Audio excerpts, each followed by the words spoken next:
السلام علیکم ورحمۃ اللہ وبرکاتہ۔ بسم اللہ الرحمن الرحیم۔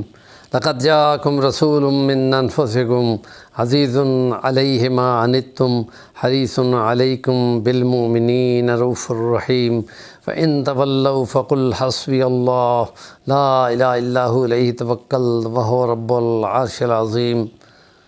جمعۃ المبارک کی رات ہے، اس کی نسبت سے سورۃ توبہ کی آخری 2 آیات کی فضیلت اور اس کی برکت کا تذکرہ ہم ضرور کریں گے۔ اور اس میں یوں آتا ہے کہ ایک نبی کریم صلی اللہ علیہ وسلم کے صحابی کو مشرکین مکہ نے پکڑ کر باندھ دیا تھا، یہاں تک کہ وہ ہل جل بھی نہیں سکتے تھے۔ نبی کریم صلی اللہ علیہ وسلم کو اس کی اطلاع دی گئی تو آپ نے فرمایا کہ ان کو کہو کہ یہ 2 آیات پڑھتے رہیں، اور جس وقت وہ یہ آیات پڑھتے رہے آہستہ آہستہ ان کی جو شکنجے تھے وہ کھلتے گئے اور وہ آہستہ سے آزاد ہو گئے، اور انہوں نے ان کے بہت سارے ریوڑ بکریوں اور اونٹوں کے ساتھ لیے اور ان کو بھگاتے ہوئے مدینہ میں واپس لے آئے۔ تو نبی کریم صلی اللہ علیہ وسلم نے اس سلسلے میں فرمایا کہ اللہ نے اس کو رزق بھی دیا ہے اور آزادی بھی دی ہے۔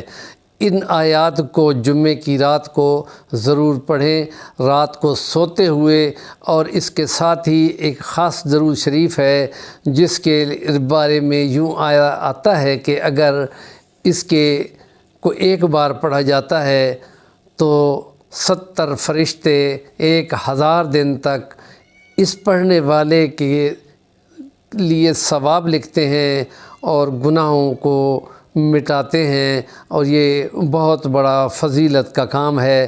اور جمعے والے دن درود شریف پڑھنے کی بہت زیادہ تاکید آئی ہے، بلکہ آئی ہے کہ کثرت سے درود شریف پڑھو۔ تو جو درود شریف وہاں ان 2 آیات پڑھنے کے بعد پڑھنے کا علماء کا معمول ہے وہ ہے جزا اللہ عنا محمدً صلی اللہ علیہ وسلم ما هو اہلہ۔ ہماری طرف سے اللہ پاک اپنے پیارے نبی محمد صلی اللہ علیہ وسلم کو جتنا ان کا حق ہے کہ ان کو بدلے دیے جائیں، وہ ہماری طرف سے ضرور ان کو اے خدا تو خوب بدلے دے۔ تو یہ درود شریف اس حساب میں بہت زیادہ فضیلت کا موجب بنتا ہے۔ ہمارے چینل کا نام ہے صفی الوانی، ضرور سبسکرائب کریں، کام کی بات کا کمنٹ ضرور دیا کریں۔